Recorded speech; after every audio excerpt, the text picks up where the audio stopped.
बाल दोस्तों आज આપણે પ્રકરણ 13 અને 14 એના વિશે આપણે સમજ મેળવીએ। તમને યાદ છે ગયા વર્ષે તમે શીખી ગયા છો સમમિત એટલે શું, એ બધી આકૃતિઓ કેવી છે, સમમિતિવાળા આકૃતિઓ કેવી છે યાદ કરો। આવું તમે ખૂબ સરસ રીતે શીખ્યા છો। દર્પણ આકૃતિ એકબીજા સામસામે એક સરખી દેખાય છે, બરાબર ને। ચાલો તો આપણે એના વિશે કેટલીક સમજ મેળવીએ। જુઓ અહીંયા પ્રકરણ 13માં કેટલીક આકૃતિઓ આપી છે। અહીંયા પહેલાં એક ત્રિકોણ છે, અહીંયા એક ચહેરો છે, અહીંયા એક લંબચોરસ છે અને બીજી એક આકૃતિ છે।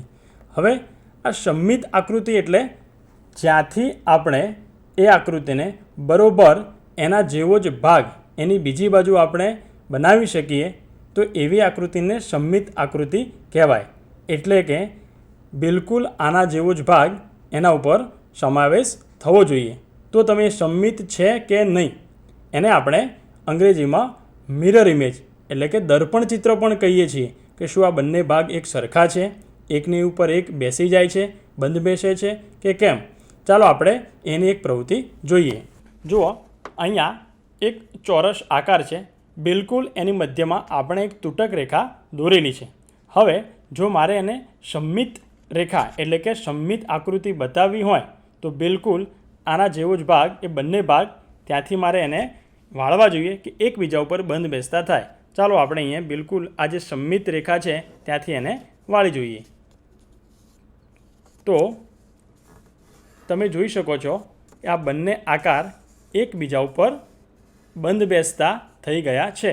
ફરીથી આપણે જોઈએ, આ જે એક ચોરસ આકાર હતો એને મેં મધ્યમાંથી કે જ્યાંથી એક તૂટક રેખા દોરી છે ત્યાંથી એને જો વાળતા એ બંને આકાર એકબીજા ઉપર બંધ બેસતા થઈ જાય છે તો એનો અર્થ એવો છે કે આ બંને જ આકાર, આ બંને જ ભાગ એ એકબીજાના સમમિત છે। એટલે કે આ જે આપણે રેખા દોરી છે એને આપણે સમમિત રેખા કહીએ।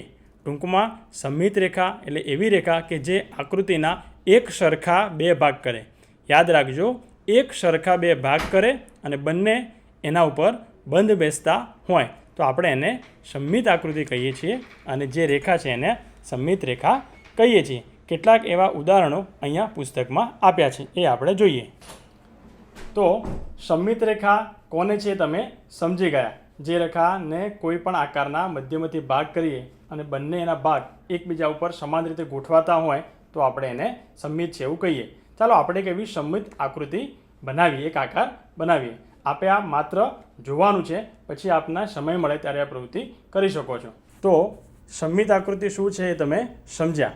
હવે અહીંયા કેટલાક એવા ઉદાહરણ છે પાના નંબર 131 ઉપર જેને એ આકૃતિ સમમિત છે કે કેમ, એને ક્યાંથી સમમિત રેખા દોરશું તે સમમિત આકૃતિ બનશે એ તમારે નક્કી કરવાનું છે। તો જુઓ પાના નંબર 131। જુઓ અહીંયા કેટલીક આકૃતિઓ છે, એમાં એક છત્રી છે, એક પેન્સિલ જેવો આકાર છે, એક ચતુષ્કોણ છે અને અહીંયા એક એમ આકાર અને એક વાદળ છે। તો આ ત્રીજા નંબરનો જે પ્રશ્ન છે એમાં તમારે એવું નક્કી કરવાનું છે કે ક્યાંથી સમમિતિની રેખા દોરશું તો બંને ભાગ એક સરખા થશે। આ છત્રી છે, અહીંયા પેન્સિલ છે અને એક ચતુષ્કોણ છે, તો એ તમારે નક્કી કરવાનું છે કે ક્યાં સમમિત આકૃતિ આપણે દોરશું। એવી રીતના જે ચોથી સૂચના છે એમાં પણ તમને એવું કીધું છે કે એક સમમિત રેખા બરોબર એક ઊભી છે એક નંબરમાં અને બીજા નંબરમાં આડી છે, જ્યાં એમ મૂળાક્ષર છે અંગ્રેજીનો અને બીજામાં વાદળ છે। તો બિલકુલ એના જેવો ભાગ દેખાડવા માટે તમારે કેવી આકૃતિ દોરવી પડશે, આ વાદળ કેટલું દોરવું પડશે તો એ સમમિત આકૃતિ બનશે એ તમારે જાતે ચિત્ર દોરવાનું થાય છે અને એના આધારે નક્કી કરી શકશો કે આ સમમિત બને છે કે કેમ। બાળ દોસ્તો આ પ્રવૃત્તિ તમે ખૂબ સરળતાથી કરી શકશો। બ્લેક આપો। પાના નંબર 131 ઉપર 5મા નંબરનો પ્રશ્ન છે, એમાં કેટલીક સમમિત આકૃતિ આપણે બનાવવાની છે। અહીંયા પાના નંબર 131 તમે જોઈ શકો છો કેટલીક આકૃતિઓ આપી છે A થી F। એમાં સમમિત રેખા ઊભી કે આડી બનાવી અને એ આકૃતિને અધૂરી મૂકેલી છે। આપણે એને પૂર્ણ કરવાની છે કે જેથી એ સમમિત આકૃતિ બને। બાળ દોસ્તો અહીંયા એ જે આકૃતિ છે એને આપણે પૂર્ણ કરીએ, બાકીનું કામ તમે તમારા સમયે કરી શકો છો। તો ચાલો આપણે એ પ્રવૃત્તિ જોઈએ। જુઓ અહીંયા આ સમમિત રેખા છે, એની ડાબી બાજુ એક ત્રિકોણ જેવી આકૃતિ છે. હવે જો હું આને સમમિત રેખા સમજતો હોઉં અને આખી મારે એને સમમિત આકૃતિ બનાવવી હોય તો આના જેવી જ આકૃતિ મારે બનાવવાનો પ્રયત્ન કરવો પડે. ચલો આપણે એને જોઈએ. અહીંયા હું અંદાજ લગાવું છું કે સમમિત આકૃતિ કેવી રીતના બનશે.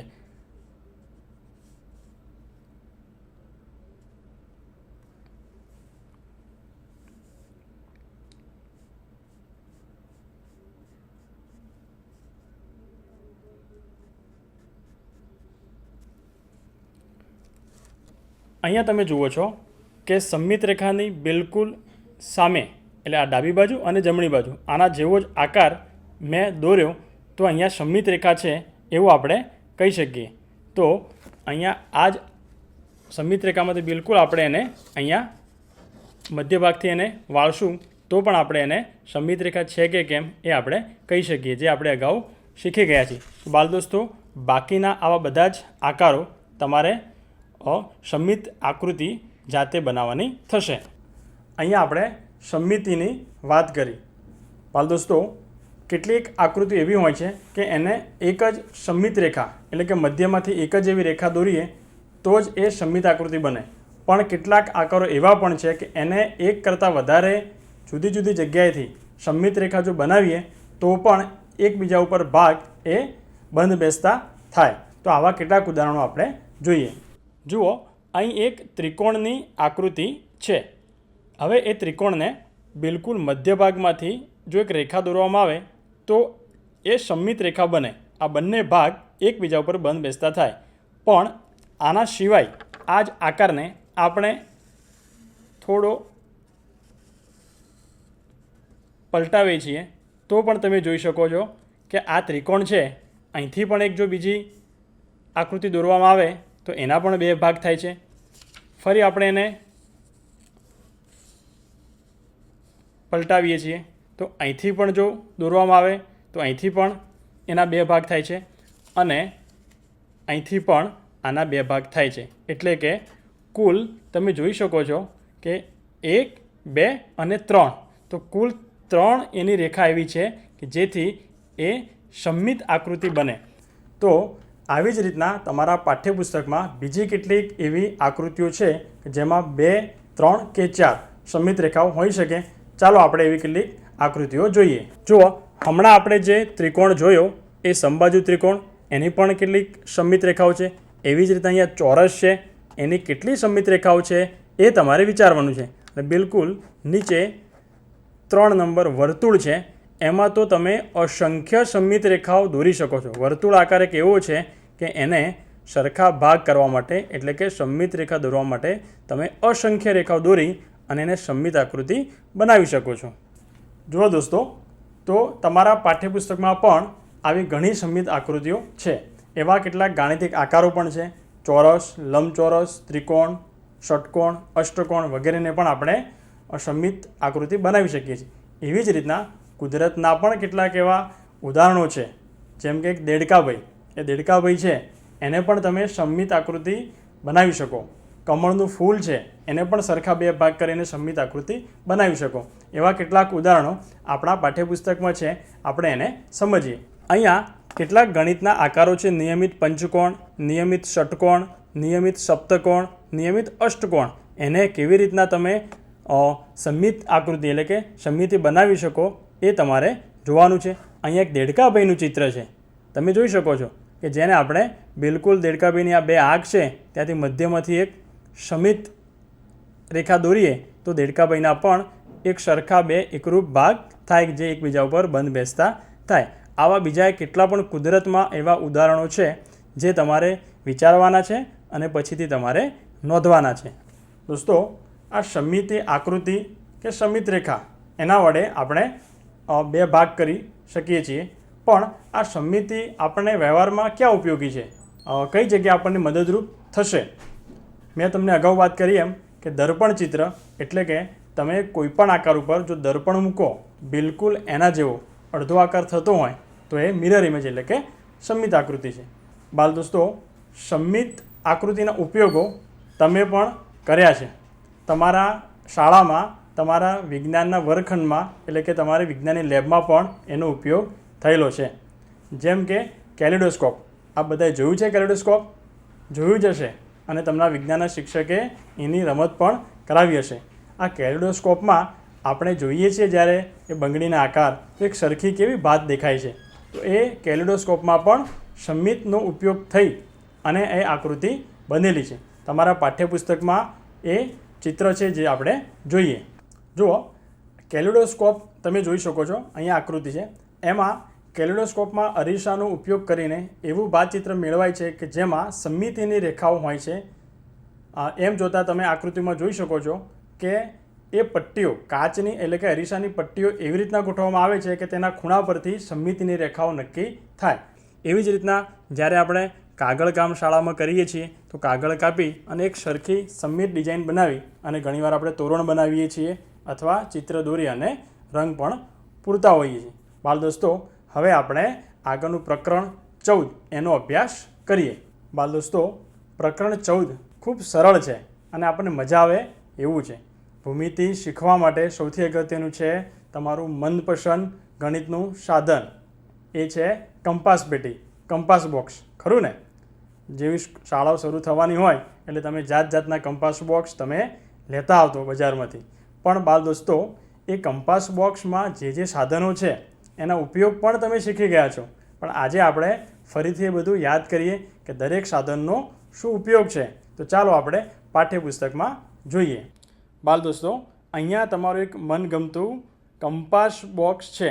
એ કંપાસ બોક્સના દરેક સાધનોનો ઉપયોગ શું છે એ આપણે હવે વારાફરતી જોઈશું. જુઓ, તમારા પાઠ્યપુસ્તકમાં સાધનનું નામ છે માપપટ્ટી અથવા આપણે એને સીધી પટ્ટી કહીએ છીએ. કોઈ એને ફૂટપટ્ટી પણ કહે છે. એ દેખાવમાં કેવી હોય છે એ તો તમારા પાઠ્યપુસ્તકમાં છે. એનો ઉપયોગ રેખાખંડો દોરવા અને રેખાખંડની લંબાઈ માપવા માટે થાય છે. અહીંયા હું આપને એક માપપટ્ટી બતાવું છું. આ એક માપપટ્ટી છે અથવા એને આપણે ફૂટપટ્ટી કહીએ છીએ. એનો ઉપયોગ કોઈપણ રેખાખંડની લંબાઈ માપવા માટે કે રેખાખંડ દોરવા માટે. અહીંયા શૂન્યથી માંડી અને મારી પાસે 15 સેન્ટીમીટર સુધીની એક નાની કંપાસ બોક્સની માપપટ્ટી છે. બીજા નંબરનું સાધન છે પરિકર. આ પરિકરનું ચિત્ર તમારા પાઠ્યપુસ્તકમાં છે. એના ઉપયોગ છે સમાન લંબાઈ આંકવા માટે અને ચાપ અને વર્તુળ દોરવા માટે.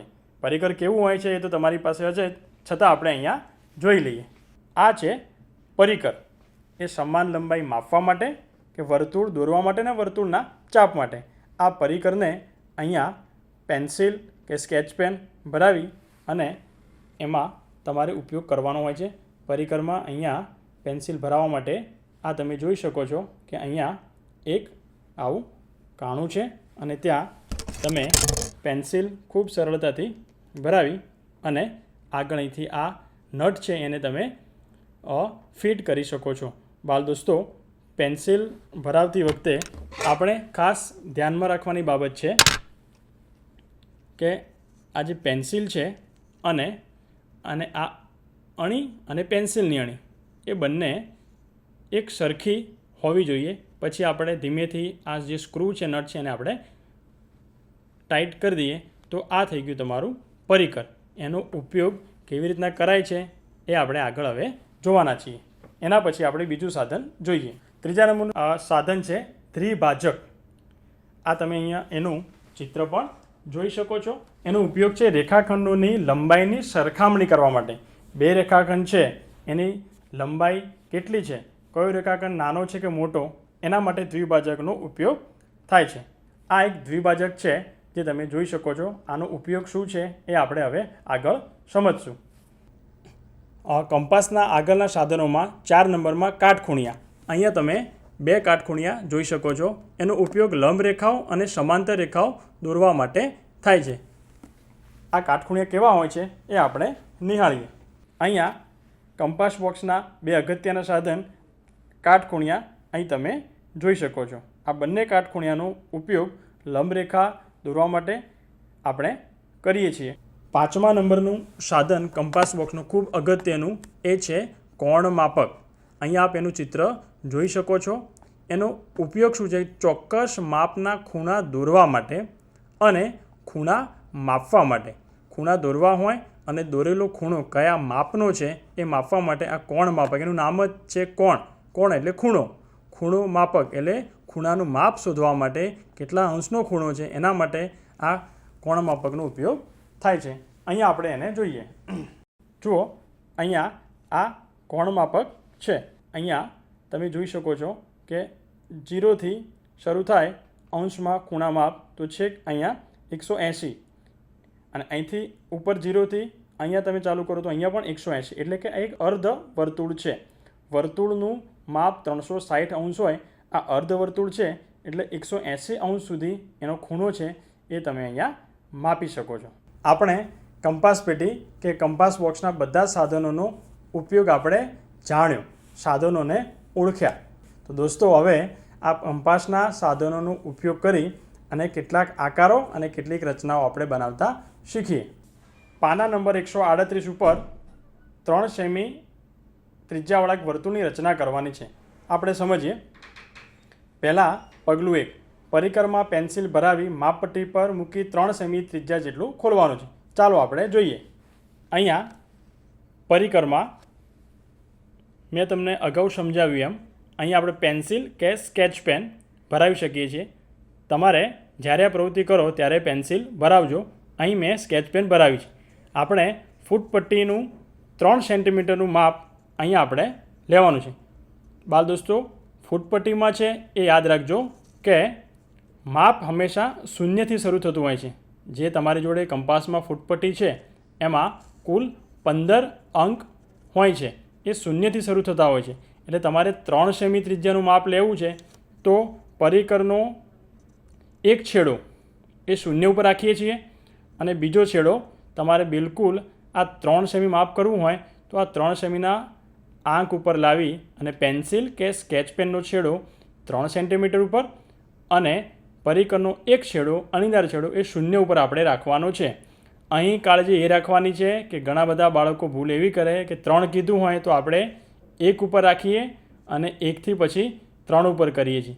તો એવું કરવાનું નથી. આપણે શૂન્યથી શરૂઆત કરવાની છે, શૂન્યથી 3 સેન્ટીમીટર. તો આપણું આ પરિકરનું માપ હવે 3 સેન્ટીમીટર થયું. ચલો હવે આગળ જોઈએ. પગલું 2, બીજી એક તીક્ષ્ણ અણીવાળી પેન્સિલ વડે જ્યાં વર્તુળનું કેન્દ્ર લેવું છે ત્યાં એક બિંદુ આપણે દર્શાવીને તેને O નામ આપીએ. અહીંયા આપણે એક સફેદ કાગળ ઉપર વર્તુળ દોરવું છે. ત્યાં એક બિંદુ હું વચ્ચોવચ્ચ જે આપણે વર્તુળનું કેન્દ્ર બનાવવું છે એને O નામ આપીએ છીએ. હવે આપણે પરિકરની અણીને O ઉપર ગોઠવવાનું છે. ચાલો આપણે જોઈએ. બાળ દોસ્તો, આપણે હવે આ 3 સેમીનું માપ જોઈ લીધું હતું. આ O વર્તુળનું કેન્દ્ર. ખાસ યાદ રાખજો કે જેટલા સેન્ટીમીટરની ત્રિજ્યાવાળું વર્તુળ બનાવો છે, આપણે જે કેન્દ્ર નક્કી કર્યું છે એ કેન્દ્ર ઉપર જ આ વર્તુળનો અણીદાર છેડો એ બિલકુલ આપણે અહીંયા વર્તુળના કેન્દ્ર એના ઉપર આપણે ગોઠવીએ છીએ અને આ પરિકરને પેન્સિલનું માપ આપણું ફરી ન જાય એવી રીતના આ ચાપ આપણે ફેરવવાનો છે. બિલકુલ આપણે આ પેન્સિલનું માપ ફરી ન જાય, એનું ચાપ, એની ત્રિજ્યા જે આપણે બનવાની છે ફરી ન જાય એવી રીતના ધીરે ધીરે આપણે એક વર્તુળ દોરવાનું છે. તમે જોઈ શકો છો કે વર્તુળના કેન્દ્રથી એટલે કે આ અણીદાર છેડો બિલકુલ ખસવો જોઈએ નહીં. જો એ છેડો ખસી જશે તો તમારું વર્તુળ એ ચોક્કસ માપનું બનશે નહીં. તો આ કાળજી રાખવાની છે કે આ પરિકરનો અણીદાર છેડો એ વર્તુળના કેન્દ્ર પરથી ખસવો જોઈએ નહીં. અને તમે આ 1-2 વાર મહાવરો કરશો તો તમે ખૂબ સરળતાથી વર્તુળ દોરી શકશો. હવે વર્તુળ દોરાયા પછી વર્તુળનું કેન્દ્ર O અને વર્તુળના ચાપ પરનું કોઈ પણ બિંદુ, અગાઉ આપણે વાત કરી એમ કે વર્તુળનું આ જે ભાગ છે એના કોઈ પણ બિંદુ પર એક આપણે સીધી લીટી, એક રેખા દોરીએ છીએ. વર્તુળના કેન્દ્રથી વર્તુળનું કોઈ પણ બિંદુ એને આપણે P એવું નામકરણ કરીએ. તો અહીંયા આ રેખાખંડ OP એ વર્તુળની ત્રિજ્યા કહેવાય, જેનું માપ આપણે અગાઉ 3 સેન્ટીમીટર નક્કી કર્યું હતું. જે તમે જોઈ શકો છો કે વર્તુળનું કેન્દ્ર શૂન્યથી શરૂ કરી અને ફૂટપટ્ટી ઉપર આ 3 સેન્ટીમીટરનું માપ એટલે આ 3 સેમી ત્રિજ્યા ધરાવતો વર્તુળ બન્યો. વિવિધ ત્રિજ્યાવાળા વર્તુળ તમારે જ્યારે સમય મળે ત્યારે આ બધા જ મહાવરા કરવાના રહેશે. તમે વર્તુળનું હવે ખૂબ સરસ રીતે અલગ અલગ માપના વર્તુળ તમે દોરી શકશો. બાળ દોસ્તો, એવી જ રીતના રેખાખંડ એ કેવી રીતના દોરાય છે એ પણ આપણા પાઠ્યપુસ્તકમાં આપેલું છે. ચાલો આપણે એ પણ પ્રવૃત્તિ નિહાળીએ. અહીંયા આપણને એક 4 સેન્ટીમીટરનો લંબાઈનો રેખાખંડ દોરવાનો છે. એના માટેના જે પગલાં છે એ આપણે જોઈએ. સૌ પ્રથમ રેખા એલ દોરો, તેના પર બિંદુ એ દર્શાવવાનું છે. અહીંયા આપણે અગાઉથી એક રેખા એલ, આ રેખા એલ છે એ દોરી છે. એના ઉપર આપણે કોઈ એક બિંદુ, અહીંયા રેખા પરનું કોઈ પણ એક બિંદુ હું એ દર્શાવું છું. ચલો હવે આગળ જોઈએ. પરિકરની અણીને માપપટ્ટીના શૂન્ય કાપા પર મૂકો. પરિકરને એટલું ખોલો કે જેથી પેન્સિલની અણી 4 સેમીના આંક પર આવે. અહીંયા અગાઉ જેમ આપણે વર્તુળ માટે 3 સેમી ત્રિજ્યા લીધી હતી, એમ આ રેખાખંડ માટે આપણે 4 સેન્ટીમીટર માપ લેવાનું છે. એટલે યાદ રાખવાનું કે પરિકરનો એક છેડો અણીદાર શૂન્ય પર અને પેન્સિલ કે સ્કેચ પેનનો છેડો એ જેટલા માપનો રેખાખંડ દોરવો છે, અહીંયા આપણે 4 સેન્ટીમીટરનું દોરવો છે એટલે હું 4 ઉપર એનું માપ લઉં છું. આપ જોઈ શકો છો પરિકરનો એક છેડો શૂન્ય ઉપર અને પેન્સિલ કે સ્કેચ પેનનો છેડો જેટલું માપ છે 4 સેમી એના ઉપર આપણે રાખ્યું છે. હવે પરિકરની અણીને એ ઉપર મૂકો. પરિકરને ફેરવીને રેખા એલ ઉપર બીને આગળ છેદતી એક ચાપ દોરો. આપણે જોઈએ. અહીં આપણને કીધું એમ પરિકરનો અણીદાર છેડો એ આપણે બિંદુ એ ઉપર મૂકીએ છીએ અને જ્યાં રેખાખંડ બી આપણે દોરવો છે, ચાપ એટલે માત્ર ખાલી આપણું એટલું માપ અહીંયા આપણે દોરવાનું છે. તો જ્યાં રેખા એલને છેદે છે આપણું આ ચાપ, એને આપણે અહીંયા બી નામ આપશું. રેખા એલ અને આ ચાપ જે છેદે છે એને આપણે બી નામ આપશું. તો બાળ દોસ્તો, અહીંયા આપણને માગેલો રેખાખંડ એ બી કે બી એ, તો આપણે એવું કહી શકીએ કે રેખાખંડ એ બી એનું માપ બરાબર આપણે જે પરિકરમાં માપ લીધું હતું એ 4 સેન્ટીમીટર એવું કહી શકીએ. તો આવી રીતના તમે પણ પરિકર, ફૂટપટ્ટીનો ઉપયોગ કરી અને કોઈ પણ ચોક્કસ માપનો રેખાખંડ તમે દોરી શકો છો. આ બધા જ બીજા મહાવરા તમારી જાતે તમારે પછીના સમયે કરવાના છે. હવે પાના નંબર 139ની પ્રવૃત્તિ, રેખાખંડને લંબ દોરવાનો છે. બાળ દોસ્તો, આ ભૂમિતિના સાધનોમાં પ્રવૃત્તિ કરવાની એટલી મજા આવશે કે તમને ખબર જ છે, અગાઉ તમે બધું શીખી ગયા છો કે માપપટ્ટી, કોણ માપક, પરિકર એ બધાનો ઉપયોગ શું છે અને આપણે એનો ઉપયોગ કરી અને સરસ મજાની અહીંયા પ્રવૃત્તિ કરીએ છીએ. હવે પાના નંબર 139ની રેખાખંડને લંબ દોરવાની પ્રવૃત્તિ આપણે સમજીએ. આ પ્રવૃત્તિ આપણે માત્ર સમજવાની છે, ત્યારબાદ નવરાશના સમયમાં તમામ આ પ્રવૃત્તિઓ આપણે કરવાની રહેશે. અહીંયા 139 પાન નંબર ઉપર જે સૂચન આપ્યા છે એ મુજબ આપણે હવે કરીએ. અહીંયા કીધું છે રેખા એલના બિંદુ પીમાંથી રેખા એલને એક લંબ દોરવાનો છે. આ પ્રવૃત્તિ કરવા માટે આપણે ફૂટપટ્ટી, કાટખૂણિયો એની જરૂર પડશે. એની મદદથી આપણે રેખા એલને લંબ આપણે દોરવાનો છે. ચાલો આપણે પ્રવૃત્તિ જોઈએ. રેખા એલ પર બિંદુ પી આવેલું છે. અહીંયા રેખા એલ પર આપણે કોઈક બિંદુ પી અંકિત કરીએ છીએ. રેખા એલ પરનું કોઈ પણ એક બિંદુ પી. માપપટ્ટીને તેની એક ધાર એલ પર આવે તે રીતે મૂકો અને એને પકડી રાખો. ત્યારબાદ કાટખૂણિયાને તેની એક ધાર માપપટ્ટી અને રેખા પર આવે તેમ એવી રીતે ગોઠવો કે જેથી કાટખૂણાવાળો ખૂણો માપપટ્ટી પર રહે. ચલો આપણે એને જોઈએ. આપણી આ જે માપપટ્ટી છે એ આપણે રેખા એલને બિલકુલ અહીંયા સમાંતર રાખવાની છે અને આપણી પાસે જે કોણ માપક છે એને રેખા એલ અને આ ફૂટપટ્ટીની ધાર એના ઉપર બરોબર એવી રીતના ગોઠવવાનું છે, જેથી અહીંયા જોઈ શકો છો કે ફૂટપટ્ટીની ઉપલી ધાર ઉપર આ જે કાટખૂણિયું છે એ ખૂબ સરળતાથી સરકી શકે એ આપ જોઈ શકો છો. એવી રીતના આપણે એને મૂકવાનું છે. ચલો આપણે હવે આગળ જોઈએ. હવે કાટખૂણિયાને માપપટ્ટી પર એ રીતે સરકાવો કે જેથી તેના કાટખૂણાવાળો ખૂણો બિંદુ પી ઉપર આવે. ત્યારબાદ કાટખૂણિયાને સ્થિર પકડી રાખી તેની ધાર પર રેખાખંડ PQ દોરો. રેખાખંડ PQ એ એલને લંબ છે. ચાલો આપણે એ પ્રવૃત્તિ કરીએ. આપણે અહીંયા ફૂટપટ્ટી પર રહેલું બિંદુ P, ફૂટપટ્ટી એટલે કે રેખા L પર રહેલું P, ત્યાં સુધી કાટખૂણાને આપણે અહીંયા સરકાવીએ છીએ. અને અહીંયા ફૂટપટ્ટી અને કાટખૂણાને બરાબર આપણે સરકી ન જાય એમ આપણે વ્યવસ્થિત ગોઠવી અને અહીંયા આપણે કોઈ પણ એક બીજું બિંદુ Q અંકિત કરવાનું છે. ત્યારબાદ આ Q અને Pને રેખાખંડ આપણે અહીંયા દોરવાનો થશે. તો અહીંયા તમે જોઈ શકો છો, આપણે રેખા L ને લંબ આ રેખાખંડ PQ, અહીં રેખાખંડ